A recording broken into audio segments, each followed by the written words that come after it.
안녕하세요, 여러분. 오늘은 부처님의 가르침을 통해 혼자 있는 시간의 진정한 의미와 가치를 탐구해 보려 합니다. 우리는 종종 혼자 있는 시간을 외롭고 지루한 것으로 여기지만 부처님의 가르침에서는 혼자 있는 시간이야말로 가장 중요한 수행의 순간임을 강조하셨습니다.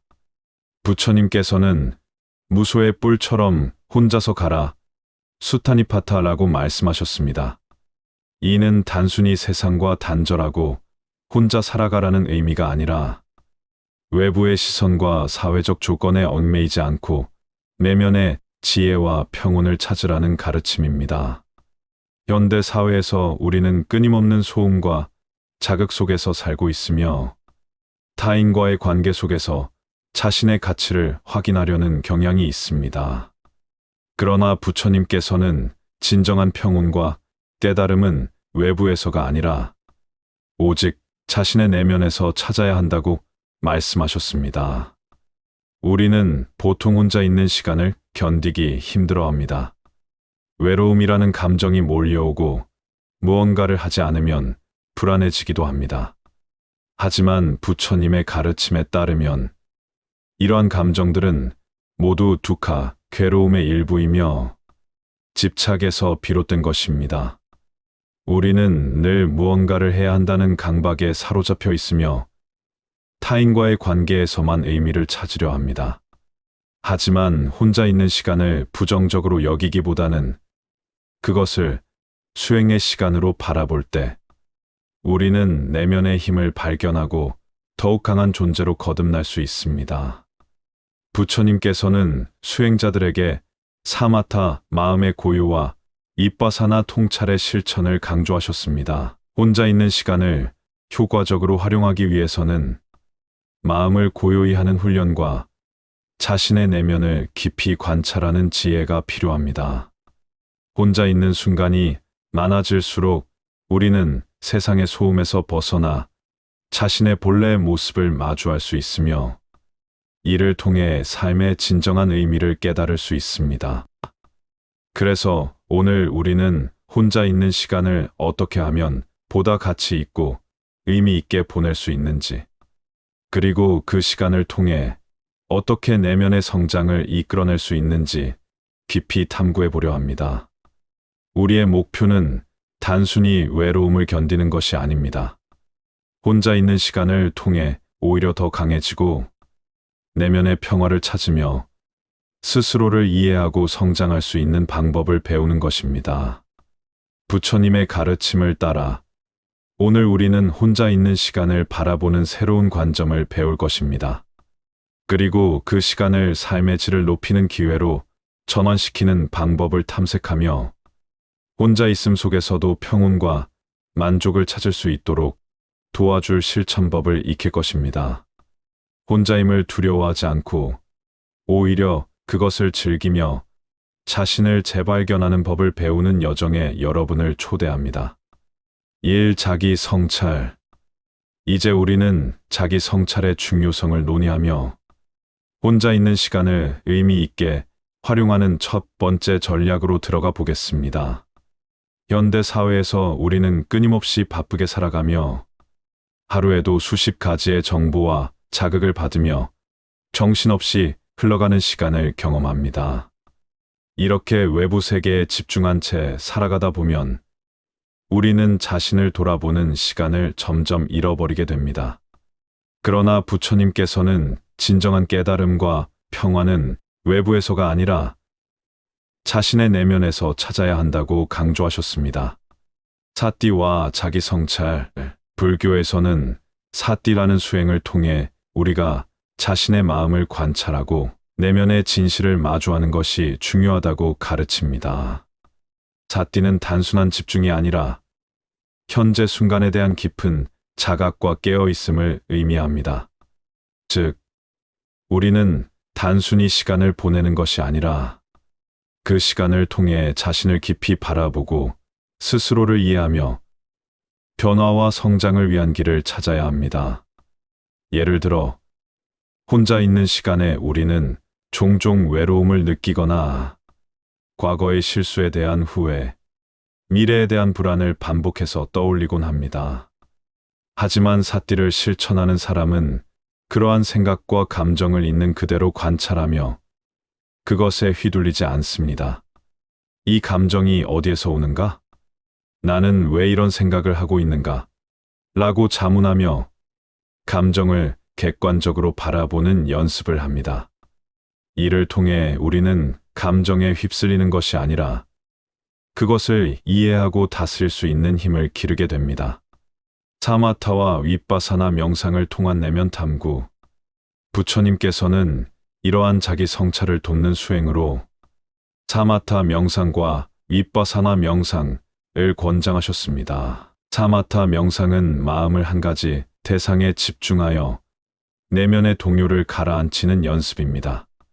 예를 들어 조용한 공간에서 앉아 숨을 들이쉬고 내쉬는 것에만 집중하는 것이 사마타 명상의 한 방법입니다. 이 과정에서 우리는 마음속에서 일어나는 온갖 잡념과 감정을 그대로 받아들이며 서서히 그것들에 대한 집착을 내려놓을 수 있습니다. 이렇게 하면 혼자 있는 시간에 느껴지는 외로움과 불안을 다스리고 내면의 고요함을 찾는 법을 배울 수 있습니다. 윗바사나 명상은 자신의 생각과 감정을 깊이 있게 관찰하여 그것들이 본래 실체가 없으며 순간적으로 흘러가는 것임을 깨닫는 과정입니다. 우리가 흔히 나는 외롭다, 나는 불행하다라고 생각할 때 윗바사나 명상을 실천하면 외로움이 일어나고 있지만 그것이 나는 아니다. 이 감정은 잠시 머물다 사라질 것이다. 라는 통찰을 얻게 됩니다. 이러한 명상의 실천은 자신을 더 깊이 이해하는 기회를 제공하며 내면의 평온함을 얻는 데 도움을 줍니다. 혼자 있는 시간을 단순한 무료함과 외로움의 시간이 아니라 자신을 더 깊이 탐구하고 내면을 성장시키는 소중한 기회로 만들 수 있는 것입니다. 자기 성찰의 또 다른 효과적인 방법으로 일기 쓰기 기록하는 명상이 있습니다. 부처님께서는 바야나라는 개념을 통해 우리는 끊임없이 자신의 마음을 점검하고 성장하기 위해 노력해야 한다고 가르치셨습니다. 일기를 쓰는 것은 단순한 기록이 아니라 자신의 감정과 생각을 정리하고 삶의 방향을 점검하는 수행입니다. 예를 들어 하루를 마무리하며 다음과 같은 질문을 스스로에게 던져볼 수 있습니다. 오늘 하루 동안 내가 느낀 감정은 무엇인가? 내가 반복적으로 떠올린 생각은 무엇이며 그것이 나에게 어떤 영향을 미쳤는가? 내가 오늘 했던 행동 중에 나 자신을 더 성장하게 만든 것은 무엇인가? 이렇게 매일 자기 자신과 대화하는 시간을 가지면 우리는 자신의 패턴을 인식하고 점점 더 깊은 통찰을 얻게 됩니다. 그리고 과거의 실수를 후회하거나 미래를 불안해하는 것이 아니라 지금 이 순간을 온전히 살아가는 것이야말로 가장 중요한 삶의 자세라는 것을 깨닫게 됩니다. 자기 성찰을 통해 얻는 내면의 평화. 부처님께서는 자신을 아는 자가 가장 지혜로운 자이다 라고 말씀하셨습니다. 우리는 바깥 세계에서 답을 찾으려 하지만 사실 모든 해답은 이미 우리 내면에 존재합니다. 다만 그것을 찾기 위해 자기 성찰이 필요할 뿐입니다. 우리가 사띠와 윗바사나 통찰을 통해 자신의 생각과 감정을 있는 그대로 바라볼 때 우리는 더 이상 감정에 휘둘리지 않고 자등명, 스스로를 등불로 삼다 하는 삶을 살 수 있습니다. 그리고 바야나를 실천하며 하루하루 자신을 발전시켜 나갈 때 우리는 혼자 있는 시간을 외롭거나 공허한 것이 아니라 자신을 만나는 소중한 시간으로 인식하게 됩니다. 결국 혼자 있는 시간을 어떻게 활용하느냐에 따라 우리의 삶은 달라질 수 있습니다. 단순히 외로움을 견디는 것이 아니라 그 시간을 통해 자신을 이해하고 성장하고 내면의 평화를 찾을 수 있다면 우리는 혼자 있는 순간에도 충만함을 느낄 수 있을 것입니다. 그러므로 혼자 있는 시간을 적극적으로 받아들이고 사띠를 통해 자신을 관찰하고 윗바사나를 통해 감정을 객관적으로 바라보며 바야나를 통해 지속적인 자기 성찰을 실천하는 것이야말로 부처님께서 우리에게 가르쳐 주신 혼자 있는 시간을 잘 보내는 가장 지혜로운 방법입니다. 이제 우리는 혼자 있는 시간을 가치 있게 활용하는 두 번째 전략, 즉 취미와 관심사 개발에 대해 살펴보겠습니다. 많은 사람들이 혼자 있을 때 무엇을 해야 할지 몰라 무료함을 느끼고 의미 없는 시간이라고 생각합니다. 이는 종종 방향성을 상실했을 때 느껴지는 공허함에서 비롯됩니다. 그러나 부처님의 가르침에 따르면 모든 순간은 배움과 성장의 기회가 될 수 있으며 우리는 끊임없이 자기 개발을 실천해야 합니다. 부처님께서는 바와나의 개념을 통해 마음과 지혜를 지속적으로 키워야 한다고 강조하셨습니다. 여기에서 바와나는 단순히 명상만을 의미하는 것이 아니라 우리 삶을 보다 의미 있고 풍요롭게 만드는 모든 배움과 발전의 과정을 포함합니다. 배움과 성장을 통한 내면의 충만함. 우리의 삶은 변화하는 과정 속에 있습니다. 그러나 많은 사람들은 배움을 멈추고 성장하지 않을 때 삶이 무의미하게 느껴지고 공허함을 경험합니다. 부처님께서는 이러한 상태를 아비자라고 표현하셨으며 무지는 삶의 괴로움 두카를 초래하는 주요 원인 중 하나라고 하셨습니다. 그러므로 우리는 새로운 것을 배우고 탐구하며 지속적으로 성장해야 합니다. 새로운 취미나 기술을 익히는 것은 단순한 시간 보내기가 아니라 자신을 깊이 이해하고 삶의 의미를 찾는 과정입니다. 예를 들어 다음과 같은 활동들이 있습니다.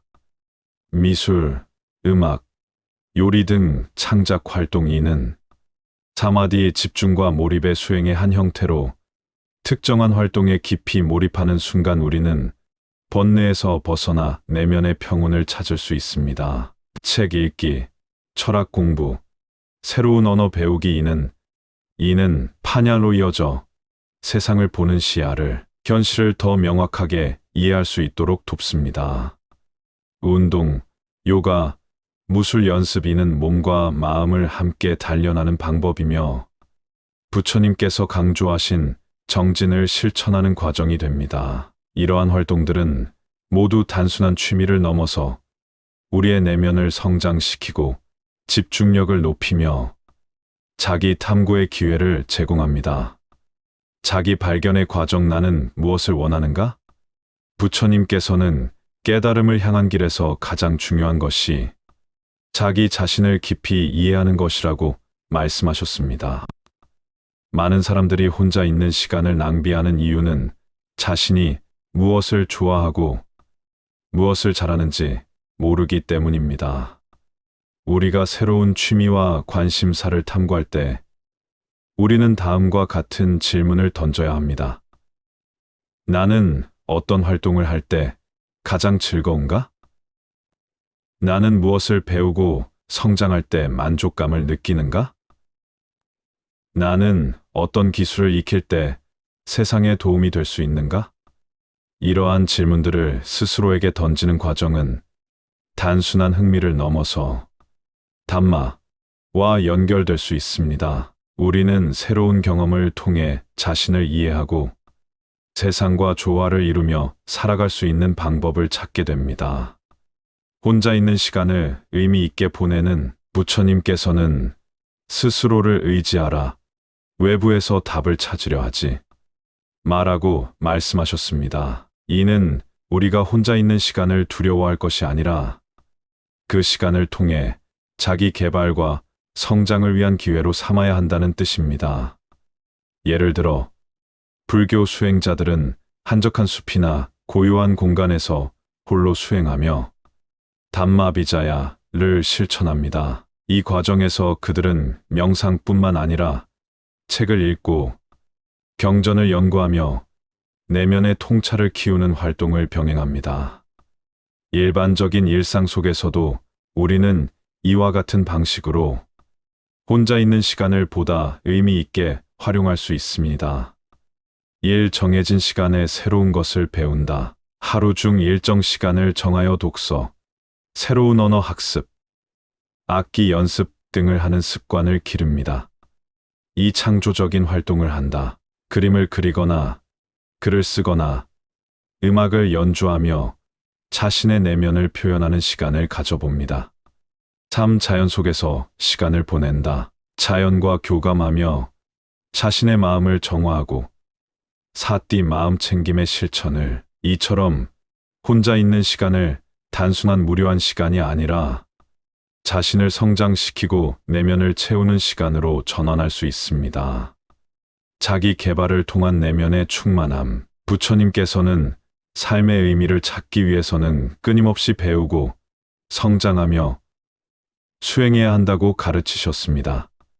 우리가 새로운 취미를 발견하고 관심사를 키워나가는 것은 단순한 여가 활동이 아니라 자기 자신을 깊이 이해하고 내면을 단단하게 만드는 수행의 과정입니다. 혼자 있는 시간은 우리가 외로움을 느끼는 시간이 아니라 자신을 개발하고 내면을 단련하는 귀중한 시간입니다. 그것을 어떻게 활용하느냐에 따라 우리의 삶은 달라질 수 있습니다. 바와나를 실천하며 자신의 관심사와 재능을 탐색하고 개발하는 것이야말로 부처님께서 우리에게 가르쳐 주신 혼자 있는 시간을 잘 보내는 가장 지혜로운 방법입니다.